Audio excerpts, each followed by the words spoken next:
My sister Lydia made sure everyone at her wedding knew I was the pathetic single one. She seated me at the reject table, introduced me as still looking for someone, and even had her bridesmaids whisper about my sad love life.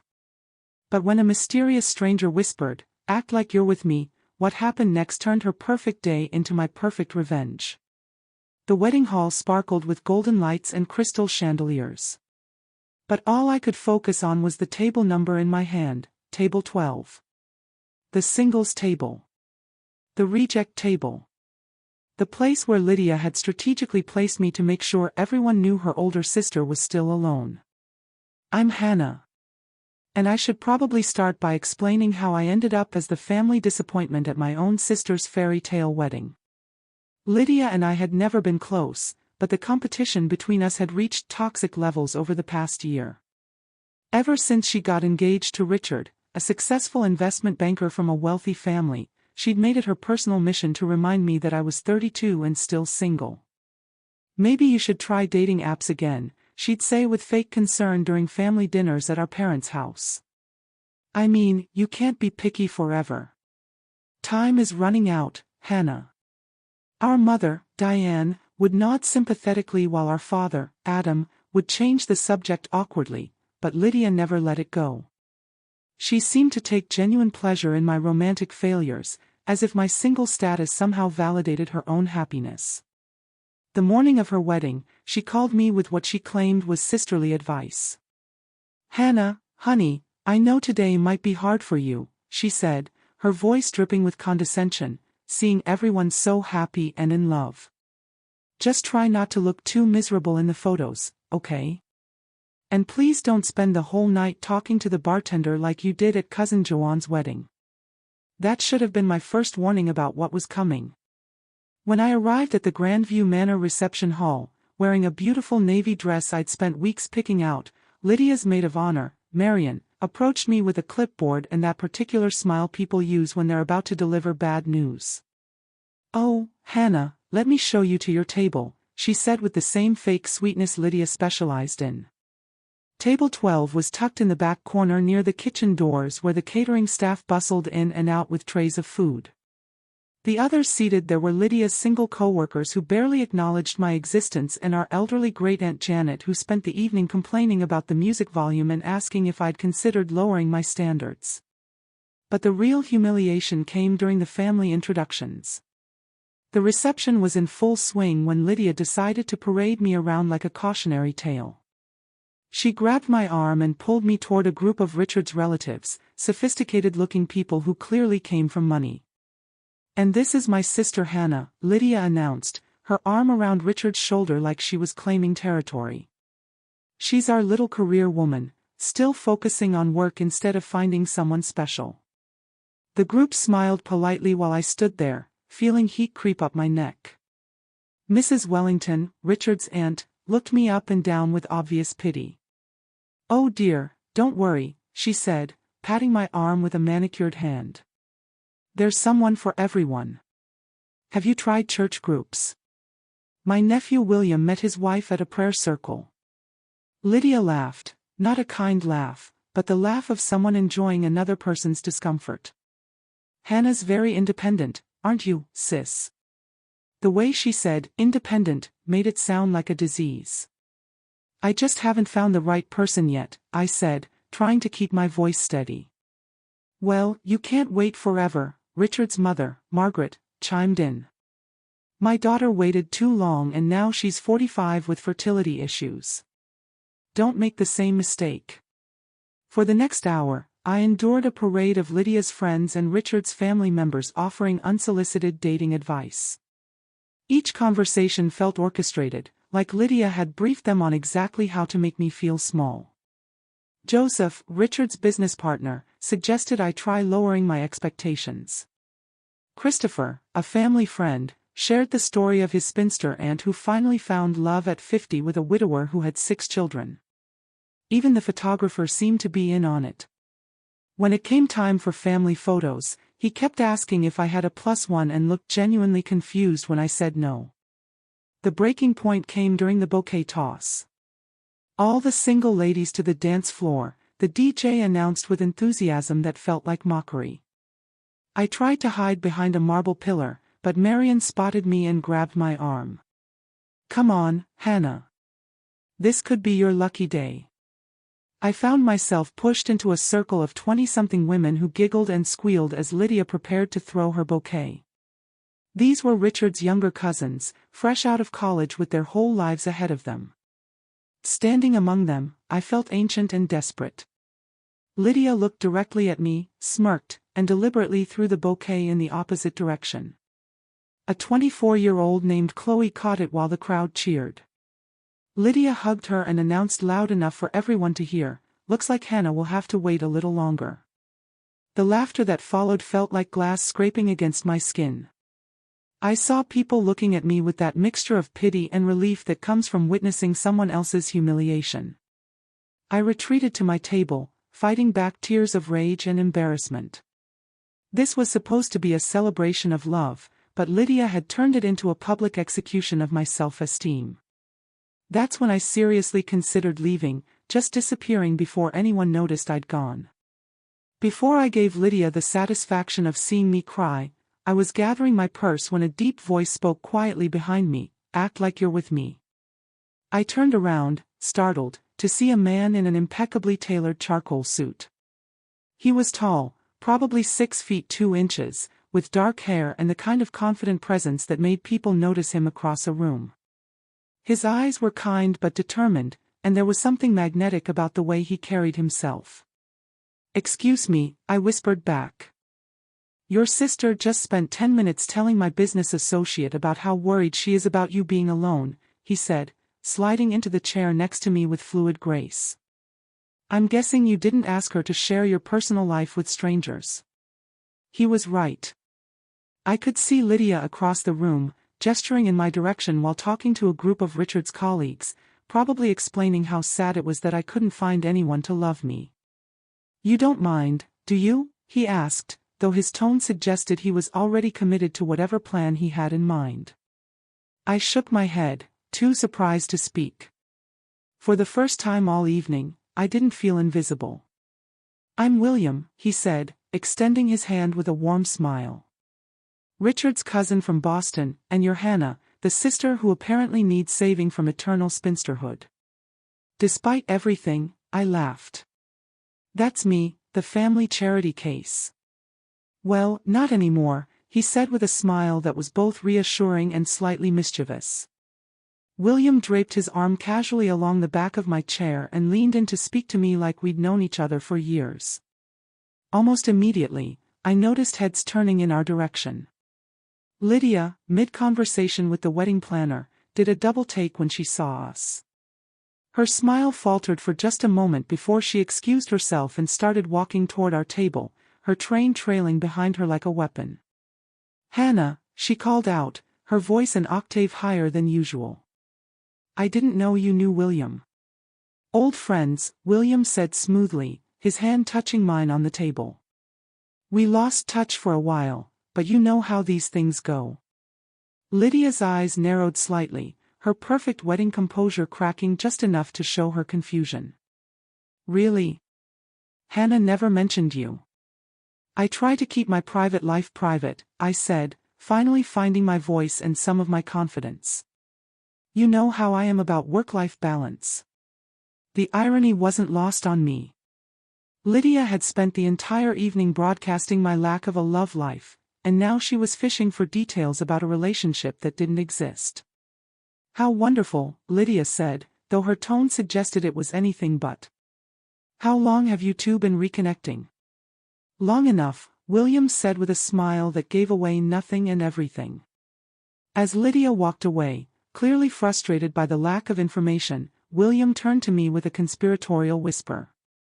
"She looks like she just bit into a lemon," he said. I couldn't help but smile. She's not used to not knowing everything about my life or having me upstage her in any way. "Good," he said. "Let's keep her guessing." For the next hour, William played the part perfectly. He brought me drinks from the bar, laughed at my jokes, and touched my hand just enough to make our connection believable. But more than that, he actually listened when I talked. He asked about my work in marketing, my love of hiking, and my recent trip to Ireland. "You're not what I expected," he said during a quiet moment between songs. "What did you expect?" "Based on your sister's description, someone desperate and pathetic," he said bluntly. "Instead, I'm sitting with someone intelligent, funny, and honestly, I can't figure out why you're single." "Because I have standards," I said without thinking. He laughed, a genuine warm sound that made something inside my chest loosen. "Good for you." By this point, Lydia was openly staring at our table. I could see her whispering to Marion, who kept glancing over at us with obvious curiosity. Richard's family members, who had pitted me earlier, were now looking at William with interest and approval, clearly recognizing his social status and wondering how I'd managed to land someone so obviously successful. The revenge was already sweeter than I'd imagined. But William wasn't done. When the band started playing slow songs, he stood up and extended his hand with a confident smile. "Dance with me," he said. It wasn't a question. On the dance floor, with his hand on my waist and mine on his shoulder, I felt the eyes of every guest who had offered me unsolicited dating advice. But instead of feeling exposed, I felt protected. William moved with the kind of natural rhythm that suggested he'd grown up taking dancing lessons, and being in his arms felt surprisingly natural. "Your sister is watching," William murmured as we swayed to the music. "I know," I said. "She looks like she's going to explode." Mission accomplished. I looked up at him, this stranger who had given me back my dignity with a simple gesture. "Almost." That's when Lydia made her move. "Mind if I cut in?" she said, appearing beside us with Richard in tow. Her wedding smile was stretched tight across her face, and I could see the calculation behind her eyes. "Actually, yes," William said politely but firmly. "We're having a moment." Lydia's face went through several expressions before settling on forced brightness. "Of course, I just wanted to say how happy I am that Hannah finally found someone. We were all so worried about her." "Were you?" William asked, his tone neutral but his eyes sharp. "Because from what I've observed tonight, it seems like you've been more interested in broadcasting her single status than supporting her." The directness of his statement left Lydia speechless for a moment. Richard shifted uncomfortably beside her, clearly sensing the tension but not understanding its source. We just want what's best for Hannah," Lydia stammered, her composure cracking. "Then maybe treat her with the respect she deserves instead of using her love life as entertainment for your wedding guests," William said calmly. I had never seen Lydia look so rattled. Her perfect wedding confidence was completely shattered, and for the first time all evening, she was the one who looked small. "I don't know what Hannah told you, but she didn't have to tell me anything," William interrupted. "I have eyes. I can see how you've been treating her all evening." Richard finally stepped in, clearly uncomfortable with the public nature of the confrontation. "Maybe we should let them get back to dancing." As they walked away, Lydia's composure was completely destroyed.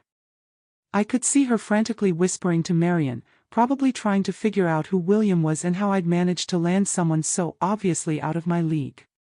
"That felt really good," I admitted as we continued dancing. "We're not done yet," William said with a smile that made my heart skip.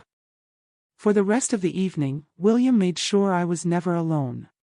When dinner was served, he requested that we be moved to a better table, something about his dietary restrictions requiring him to be closer to the kitchen. The staff, clearly knowing who Richard's family was, accommodated us immediately.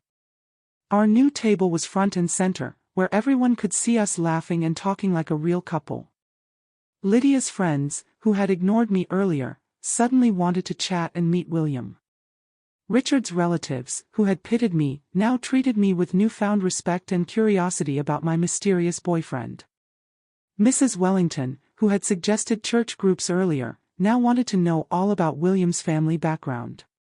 When she learned he was a successful tech entrepreneur with an MBA from Harvard, her attitude toward me changed completely.